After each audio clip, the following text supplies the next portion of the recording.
မြန်မာကနေထွက်လာမဲ့အကြောင်းသားတွေကလည်းအများကြီးရှိမှာ哦 skill worker ဒါ eligible ဖြစ်မှာ Great visa ကို shop လိုက်တော့မယ် Hello အားလုံးပဲမင်္ဂလာပါ This is Hazel and this is my partner Adam and welcome to Hazelog Hello So ဒီနေ့က Hazel တို့နှစ်ယောက်ပါအကြောင်းတွေပြောကြမှာလဲဆိုတော့ဒီ UK မှာ immigration နဲ့ပတ်သက်ပြီးတော့အခု white paper လည်းထွက်လာပြီ legalize လုပ်ဖို့အတွက်တို့သွားမယ်ပေါ့နော်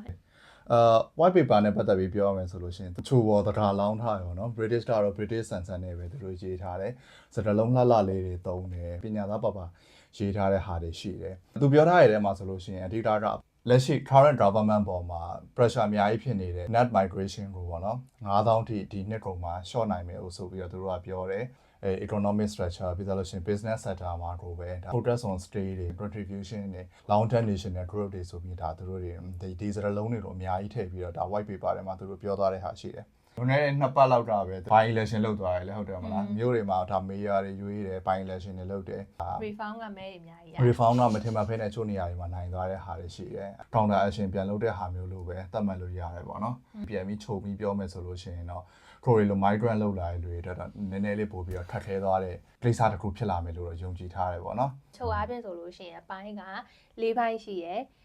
်လို့မြင်တယ်ပေါ့နော်။ပထမတစ်ခုကကြတော့ကျောင်းသားတွေအတွက်ဒီ UK မှာလာပြီးကျောင်းတက်မဲ့လူတွေအတွက်ရှိမယ်ပြီးလို့ရှိရင်နောက်တစ်ခုကကြတော့ဒီမှာအလုံးလုံးမဲ့လူတွေအတွက်ရှိမယ်နောက်တတိယချက်ကကြတော့ UK မှာ settle လုပ်ဖို့လူတွေအတွက်ဘာလိုအပ်တယ် requirement ကဘာဖြစ်သွားလဲဆိုတာရှိမယ်နောက်ဆုံးချက်ကကြပါလဲဆိုတော့ကျောင်းသားတွေနဲ့ပဲဖြစ်ဖြစ်လုပ်တဲ့လူတွေနဲ့ပဲဖြစ်ဖြစ်တူတူပါလာမဲ့ dependent တွေအတွက်သူတို့ဘာတွေပြောင်းလဲမှုတွေလုပ်ထားလဲဆိုတဲ့ဟာတွေ white paper မှာအများကြီး update လုပ်ထားရပါတော့လက်ရှိအနေထားရပါတော့မြန်မာကနေထွက်လာမဲ့အကြောင်းသားတွေကလည်းအများကြီးရှိမှာ哦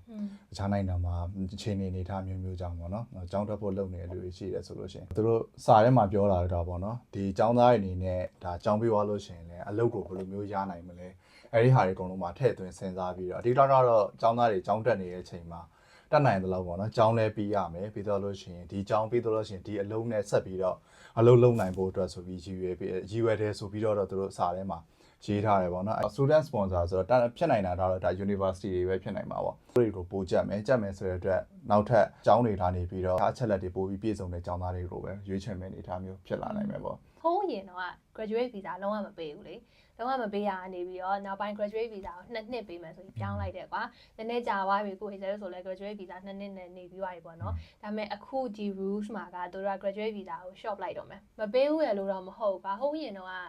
အရင်တော့ဟိုးရင်တော့စာနဲ့ထွက်လာသေးတယ်သူတို့ဒီ graduate visa မပေးတော့ဘူးဆိုတဲ့ဟာမျိုးပြန်လုပ်မယ်ပေါ့ဒါပေမဲ့အခုကအဲ့လိုလုံးမှာမျိုးမဟုတ်ပဲね graduate visa 2နှစ်ကို1နှစ်ခွဲ short ချမယ် rules တွေပြောင်းလဲလုပ်လိုက်တာဒါအကြောင်းသားပြီးတော့ skill worker အနေနဲ့အဲ့လိုလုပ်မယ်ဆိုတဲ့နေရာတွေပေါ့နော် skill worker ကအခုဆိုလို့ရှိရင်ဇာတ်မှာ2ပိုင်းရှိရယ် skill worker မှာဒီဇာတ်လိုမျိုးဒီလို shortage ထဲမှာပါတဲ့လူတွေကွာနောက်တစ်ခုကကျ shortage ထဲပါတယ်ဆိုပြီးတော့2ဖွဲ့ရှိရယ်ဇာတ်တို့အရင်နှစ်ကလား April တုန်းကလားဟိဇာတ်တို့လို shortage ထဲမှာပါတဲ့လူတွေအတွက်အများစု impact ဖြစ်သွားတဲ့ rules ပေါ့နော်အဲ့ဟာ salary အတွက် show ကိုညှင့်လိုက်တယ်အခုကကြတော့ဘယ်သူတွေအတွက်ပါလဲဆိုလို့ရှိရင် shortage ထဲမှာပါတဲ့လူတွေအတွက် salary အတွက် show မြင့်သွားပြီဘာလို့လဲဆိုတော့အရင်တော့သူတို့ 20% discount ပေးထားရယ်ကွာshortage ထဲပါတဲ့လူတွေ okay ဒီလောက်ရရင်ရပြီဆိုတဲ့အနေအထားမျိုးအခုတော့အဲ့ဒီ salary အတွက် show မြင့်လိုက်တယ်ပြီးတော့လို့ရှိရင် skill worker ကအနည်းဆုံးပေါ့နော် RQF level 6နဲ့မှgraduate level role အနည်းဆုံးအဲ့လောက်ရှိရဲ့ role တွေကိုမှသာလင်း skill worker က eligible ဖြစ်မယ်လို့ပြောတာရှိတယ် basically အဲ့ဒါကဘာလဲဆိုလို့ရှိရင်အဓိကကိုက UK က university ပွဲတစ်ခုရရမယ်မဟုတ်ရင်တော့မှ UK ဘက်ကနေပြီးတော့သူတို့အတိအမှတ်ပြုထားတဲ့ level တစ်ခုရှိရဲ့ပွဲတစ်ခုရထားရမယ်ကွာအဲ့ဒီပွဲနဲ့ညီမျှတဲ့အလုပ်တစ်ခုလောက်ရမယ်အဲ့ဒီလောက်မှာကိုက skill worker visa ရမယ်ပေါ့မဟုတ်ဘဲနဲ့ဆိုရင်တော့မရဘူးဆိုတဲ့အနေထားပြောရတာကြီးရတယ်အဲ့တော့တော်တော်ကြက်တာပေါ့နော်ဟုတ်ဘာဆိုဒီမှာကအလုပ် vacancy တော့ရှိတယ်ဒါပေမဲ့လက်ရှိနေထားရလူတွေဒီ vacancy တွေကိုဖြည့်နိုင်ဖို့ထွက်နေတဲ့အနေထားမှာကြတော့ချို့လူတွေဆိုလို့ရှိရင်လည်းကိုရထားတဲ့ဘွဲနဲ့မသက်ဆိုင်တဲ့လုပ်တွေလုပ်နေရရှိတယ်အဲ့လိုလူမျိုးတွေတော်တော်လေးခတ်သွားမယ်ဆိုတဲ့အနေထားမှာရှိမယ်ပြောအခုကသူတို့အနေနဲ့လုံးဝဒီ day တော့မပြောသေးဘူးသူတို့ရဲ့ loss white paper ဆိုသူတို့ intention ပေါ့နော်သူတို့ဘာတွေလုပ်ဖို့စီစဉ်ထားတယ်ဘာတွေလုပ်မှာဆိုတဲ့ဟာတွေပဲရှိသေးတာပေါ့ဒါပေမဲ့ကိုယ့်ဘက်ကဒီလိုသိထားရင်ပို့ပြီးကုန်ပြင်ဆင်ထားလို့ရတော့ပို့ပြီးတော့စင်ပြေတာပေါ့ကုမ္ပဏီတွေပဲချမ်းပါလေသူတို့ကြက်ထားရရှိတယ်လို့ပြောတယ် stay surcharge fee 0ဒါ company တွေဆိုလို့ရှိရင် 35% လား 25% လားမသိဘူးတိုးလိုက်တယ်ပေါ့နော် ကဲလို့ company တစ်ခုကကို visa ပေးခြင်းနဲ့ skilled worker visa ပေးခြင်းနဲ့ဆိုလို့ရှိရင် company ကလည်းအဲ့ fees လို့ government ကိုပေးရတဲ့ fees ရှိတယ်အရင်တော့တနည်းကို900လား something some amount ပေါ့နော်အဲ့လိုတစ်ခုရှိတယ်အဲ့ဒီဟာကိုသူအနေနဲ့ percentage တစ်ခုထိထပ်ပြီးတိုးလိုက်တယ်အဲ့ဒီတိုးတဲ့ပမာဏကသူတို့ကတော့ဒါ inflation level နဲ့လိုက်ပြီးတိုးရလို့ပြောတယ်ဒါပေမဲ့ percentage ကများတယ်တော်တော်များရော35% ကုမ္ပဏီအနေနဲ့ကအမှန်တိုင်းပြောလို့ရှိရင်အရင်တော့က amount နဲ့ဆိုရင်တော့မှသူတို့အနေနဲ့ကုမ္ပဏီဘက်ကကုန်ကြစေရမ်းများရဲဆိုပြီးတော့မပေးဘဲနဲ့ပြုတ်ချတာအများကြီးပဲကွာဟိစဲအသေးတွေထဲမှာဆိုလို့ရှိရင်ဗီဇာမရလို့ဆိုပြီးတော့ပြန်သွားတာအများကြီးပဲကနေဒါဘက်တွေရောဗီယက်နမ်ဘက်တွေရောစုံတာပဲကွာအခုကုမ္ပဏီဘက်တွေကိုပါအဲ့လိုကြက်လိုက်ပြီဆိုလို့ရှိရင်နည်းနည်းတော့ဟုတ်တယ် workforce strategy တွေတော့သူတို့ဆွဲထိုင်မယ်အဓိကကတော့သူတို့ local တွေတို့အရင် train လို့မလုံလောက်မှသာလင်းဒါတခြားပြင်ပကလူတွေကိုခေါ်ခိုင်းမယ်ဆိုတဲ့အနေအထားတွေရှိတယ်ပေါ့နော်ဒါက company ဘက်ချန်အကြီးကြီးမားမားနောက်ထပ်ပြောင်းလဲရှိနေတာဒါကတော့ဒါ social care ပေါ့နော်သူတို့ကလုံးဝဒီ care worker ဘက်တွေကိုအရန် short ကြနေတာဘာလို့ဒီ UK မှာကျောင်းတက်ပြီး care worker ဝင်လုပ်တဲ့လူတွေ only တွေမဟုတ်ဘဲနဲ့ကျောင်းသားတွေနဲ့ dependent ပါလာတဲ့လူတွေကပါ care worker လာလောက်တာကြီးများနေရကွာသူတို့ပြထားတဲ့အဲ့ infographic ကြီးမှာဆိုလို့ရှိရင် care worker တော့လုံးဝယူတလူကြီးမြင့်တာလုံးဝ non EU citizen တွေဘက်မှာအရန်မြင့်တာကွာအဲ့တော့သူတို့ကအဲ့ဟာယူလုံးဝ short ချနေတာဖြစ်တဲ့အကြောင်းလုံးဝ care worker ကိုလုံးဝ visa မပေးတော့ပါဘူးဆိုရက်ပလိုက်ပြီ plan ကသူတို့လုံးဝအစ်မခေါ်တော့ဘူး transition period တော့ထားမယ်ဒါ2028မတိုင်အထိပေါ့နော်အထိဆိုလို့ရှိရင်လက်ရှိ care worker visa ရနေလူတွေတို့ visa extension ပေးမယ်2028နောက်ပိုင်းမှာတော့သူတို့ plan တစ်ခုဆက်ပြီးဖြစ်လာမယ်လို့ပြောရဲဒီ white paper မှာလေအခုလောလောဆယ်ကကျတော့ legal migration သမားတွေကိုသူတို့ကြက်နေရပါတော့ဒါပေမဲ့ white paper မှာပဲထည့်ပြောတာဘာရှိလဲဆိုလို့ရှိရင်ဒါကဟုတ်တယ် legal migration တဲ့ဒါပေမဲ့သူတို့ illegal migration နဲ့လာမယ်ပြီးရင် asylum သမားတွေအတွက်ပေါ့မကြခင်ပို့ပြီးတော့ကြက်လာဖို့ရှိရဲဆိုတာကိုသူတို့ထည့်ပြီးတော့ပြောထားတာလေတခုတော့ရှိရဲနောက်ထပ်တစ်ခုနေနေတာဒါ settlement သမားတွေဘလို့ဖြစ်ကွာနိုင်ငံတနိုင်ငံမှာတစ်နှစ်လုပ်ပြီးသားနဲ့နေဖို့ဒါလုံးဝမလွယ်ဘူးတမလားကုမ္ပဏီကို convince လုပ်ရတယ်ကိုယ်တိုင်ကလည်း mentally prepare လုပ်ရတယ် financially prepare လုပ်ရတယ်ကွာအကုန်လုံးလုပ်ပြီးတော့မှ okay တစ်နှစ်ပြီးလိုမျိုးနေရနေပြီးတော့အရင်တော့ကွာဟိကျရုပ်တည်ထားတာက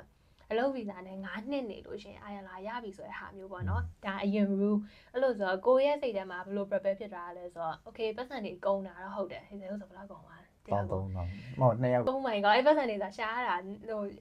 လွယ်ရမဟုတ်ဘူးကွာဒါပေမဲ့ကိုရဲ့စိတ်ထဲမှာじゃ okay 9နှစ်ပဲတီးခံ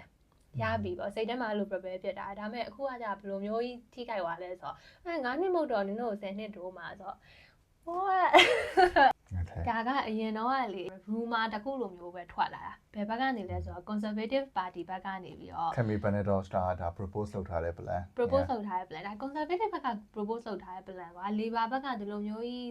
တုံးမလိုက်မယ်အဲ့လိုစိတ်ထဲမှာမထင်ထားခဲ့ဘူးပေါ့နော်သိရမလားဒါပေမဲ့ဘယ်လိုပဲဖြစ် labor အတွက်ကလည်းသူတို့မှာက opposition က conservative ကလည်းအသေးလည်းတိုက်တယ်ပြီးရင်နောက်တဲ့အခု election မှာလည်း reform ဘက်ကလည်းမဲတွေအများကြီးလေဘာမဲရဖူးဆိုပြီးတော့ကြာနေရပြတဲ့ကြောင့်သူတို့အနေနဲ့လည်းတမ local ကြိုင်အောင်လုပ်ပြတဲ့အနေထားဖြစ်တဲ့အတွက်ကြောင့်အခုအာရလာကို work visa နဲ့10နှစ်နေမှပေးမယ် Okay ပါလေ long term settlement ပေါ့နော်အရင်တော့ဆိုလို့ရှိရင်ဘာ visa နဲ့ပဲဖြစ်ဖြစ်10နှစ်ပြည့်လို့ရှိရင်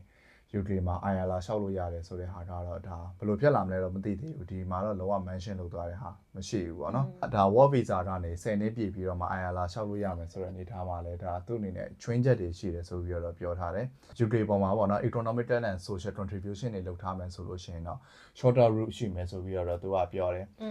ဒီ day နဲ့ပတ်သက်ပြီးတော့ဒါဒီနှစ်ကုန်ပိုင်းမှာသာလင်သူတို့ bail ထွက်လာမယ်ဆိုတဲ့သဘောမျိုးရှိမယ်ပေါ့နော်နှမျိုးလိုပုံစံမျိုးပြောထားရပါတော့10နှစ်နဲ့ပြောင်းမယ်ဒါပေမဲ့ society ကို contribute လုပ်နိုင်တဲ့လူတွေ for example သူတို့ပြောရတော့ဒီလိုဆရာဝန်တွေ nurse တွေပြီးလို့ရှိရင် engineering ဘက်ကလည်းပါမယ်ထင်တယ် but it depends on the major အဲ့လိုဆိုအဲ့ဘက်ကလူတွေဆိုလို့ရှိရင် okay သူတို့ဆိုလို့ရှိရင် fast track ရနိုင်တယ်လို့တော့ပြောရဒါပေမဲ့အဲ့ဒါတော့မှ fast track ရနိုင်တယ်ဆိုတော့ဘယ်နှစ်နှစ်ဆိုပြီးတော့မပြောဘူးတေချာမပြောထားဘူးကွာ10နှစ်ကတော့သူတို့ intention ရှိရဆိုတဲ့သဘောတော့ပြောထားရပါတော့ point system ဆိုတဲ့နေရာမှာသူတို့ရဲ့စာထဲမှာရေးထားတာ okay point system နဲ့လုပ်ဖို့အတွက်သူတို့ intern လုပ်ထားတာရှိတယ်လို့ပြောပေမဲ့သူတို့အနေနဲ့လည်း okay point system ဘယ်လိုလုပ်မှာလဲဆိုတော့သူတို့ define မလုပ်ရသေးဘူးနောက်ဆုံးတစ်ခုနောက်ဆုံးတစ်ခုကဘာလဲဆိုလို့ရှိရင် dependent တွေအတွက်ပေါ့ PhD နဲ့ research master ကျောင်းသားတွေနဲ့တူတူပါလာတဲ့ dependent တွေ skill worker သမားတွေရဲ့ dependent တွေအတွက်လည်း requirement တွေနည်းနည်းသူတို့ညီထားရပေါ့နော်အရင်တော့သူတို့ရဲ့ system ကို system မှာပေါ့နော်ဒါကဟို dependent အနေနဲ့လာမယ်ဆိုလို့ရှိရင် special case ဆိုပြီးလွှတ်ပေးလိုက်တဲ့ကိစ္စတွေများနေတယ်လို့သူတို့ကတော့ပြောတယ်ပေါ့နော်အဲ့ကိစ္စတွေကိုသူတို့ပြန်ပြီး review လုပ်မယ်ပိုပြီး type ဖြစ်တဲ့ rules တွေကိုပြန်ပြီးကြည့်မယ်ပေါ့နော်သူတို့တော့ article 8လို့ပြောတယ် dependent အနေနဲ့ဆိုလို့ရှိရင်ခဏခဏလို့ဟိုចောင်းသားတို့ဘာလို့နဲ့လိုက်လာတာလဲပါ British citizen တယောက်နဲ့လက်ထပ်ပြီးတော့ဒီလိုလိုက်လာတဲ့လူတွေအတွက်လည်းဟုတ်တာပဲအဲ့ဒါတွေကိုလည်းသူတို့နည်းနည်းလေးပို့ပြီးတော့ကြက်မယ်နေထားမှရှိမယ် dependent တို့ဘယ် level မှာပဲဖြစ်သူတို့ရဲ့ main applicant ရဲ့ level နဲ့လိုက်ပြီးညီပြီးတော့အကုန်လုံး dependent ရဲ့ English စာကိုလည်းလိုက်ညှိရမယ်ဆိုတဲ့သဘောမျိုးလေးသူတို့ရေးထားတာတွေ့ရတယ်အရင်တော့ကကြတော့ဗာလဲ dependent ဆိုလို့ရှင်သူတို့ A1 လားအဲ့လောက်ပဲရှိရကွာအခုကကြတော့ okay ကိုကစလာတဲ့ A2 လားကိုကကျောင်းသားနဲ့လာကျောင်းသားရဲ့ dependent ဆိုလို့ရှင်စလာတဲ့ကိုမှညီရဲ့ level ပါရမယ်ပေါ့နော်ပြီးလို့ရှိရင် scale worker သမားရဲ့ dependent ဆိုလို့ရှိရင်သူနဲ့ level ညီရဲ့ဟာဒါက white paper ဆိုတဲ့ဟာကဒါ policy document government အနေနဲ့ legalize လုပ်မဲ့ဟာပေါ့နော် pro favor ပေးလောက်မဲ့ဖြေလျှော့ပေးမဲ့ဟာမျိုးတော့ရှိလာစရာမရှိဘူးဘာလို့လဲဆိုလို့ရှိရင်လက်ရှိသူတို့ရဲ့ two major party ဖြစ်တဲ့နှစ်ခုကိုပြီးသားလို့ရှိရင်နောက်ထပ်ဖြတ်မြင်းလို့ဖြစ်နေတဲ့ reform ကတော့သုံးခုစလုံးကဒါ immigration reform ဆိုလို့ရှိရင် immigration ကို totally freeze လုပ်မယ်လို့သူတို့ကလှုပ်ချင်နေတဲ့ party လက်ရဆုံးလည်းရောက်တယ်ဖြေလျှော့တာမျိုးတော့ဖြစ်လာနိုင်စရာအကြောင်းမရှိဘူးပုံမှန်ဆိုလို့ရှိရင်ဒါပိုတယ်တင်လိုက်တယ်ပြီးလို့ရှိရင် MP တွေက argue လုပ်ကြမယ်ကွာ तू ကဘယ်လိုမြင်တယ်တရားဘယ်လိုတခါကြားလို့ရှိရင်တော့ဒီ proposal မှာပိုင်းဟာပြောင်းကောင်းပြောင်းသွားနိုင်တယ်ဒါပေမဲ့ Hazel တို့လို international immigrant တွေအနေနဲ့ကြည့်မယ်ဆိုလို့ရှိရင်ပြောင်းဖို့ chance လုံးဝမရှိဘူး။ဘာဖြစ်လို့လဲဆိုတော့အတိုက်ခံပါတီရဲ့အကုန်လုံးဒီပါလီမန်မှာရှိတဲ့လူတော်တော်များများကဒီ migration နဲ့ပတ်သက်ပြီးသူတို့ကအရန်ကို force လုပ်နေရဖြစ်တဲ့အကြောင်းဒါတော့လုံးဝပြောင်းလဲဖို့မရှိဘူးပေါ့နော်။ပါလီမန်မှာဆိုလို့ရှိရင်လည်း3ခေါက်လောက်ဒါကြားနာမှုတွေ3ခေါက်လောက်လုပ်ရမယ်။ပြီးတော့လို့ရှိရင်နောက်ဆုံးမှသာလင်းဒါ bail ဖြစ်လာမယ်နောက်ဆုံးအနေနဲ့ law ဖြစ်လာမယ် legalize ဖြစ်သွားမယ်။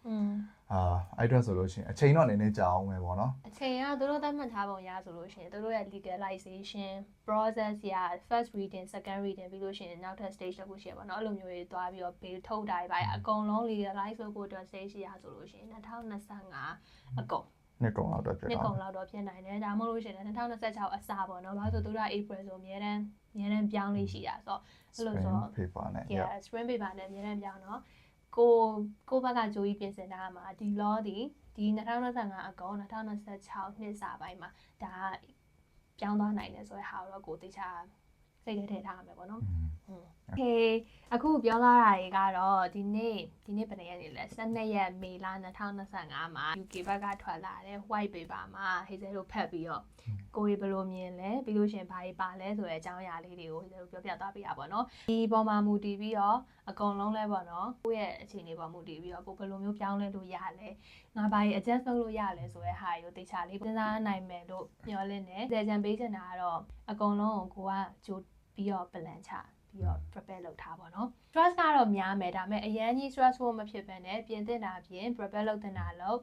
ပြီးလို့ရှိရင် mentally အဓိကတော့ mentally prepare လုပ်ထားပါတော့။အဲ့ဒါဆိုလို့ရှိရင်အကုန်လုံးတော့အဆင်ပြေမယ်လို့မျှော်လင့်နေပါတော့။ဒီလိုအခုပြောသွားတဲ့ဟာလေးတွေကထောက်ကူပြုမယ်လို့မျှော်လင့်နေပို့ပြီးတော့အတိအကျသိချင်တယ်ဆိုလို့ရှိရင်လည်းဒီ white paper ကြီးတစ်ခုလုံးပေါ့ဟိတယ်အခု comment မှာ link ချထားပေးမယ်ပေါ့နော်တော်တော်ရှည်ရဲဒါပေမဲ့ဖတ်ကြည့်ဖို့ဟိတယ်အကြံပေးချင်တယ်ဘာလို့ဆိုတော့သူတို့ရဲ့အရေးသားအစားအကုန်လုံးရှုခါကုတ်တက်လောက်ထားတာအကုန်လုံးအစားအကုန်ဒီလေးအကုန်လုံးဖတ်လို့ကောင်းတယ်ပုံဝင်လင်းပြောလို့ရှင်တော်တော်ဖတ်လို့ကောင်းတယ်ကွာပြီးတော့ကိုလည်းကိုယ့်ရဲ့ idea နဲ့ကိုယ့်အနေကိုပြင်သင့်တာပြင်လို့ရပါပေါ့နော်အဲ့လိုဆိုကဲအားလုံးကိုကျေးဇူးတင်ပါတယ်နောက်ပြန်တွေ့ပါမယ် see you bye bye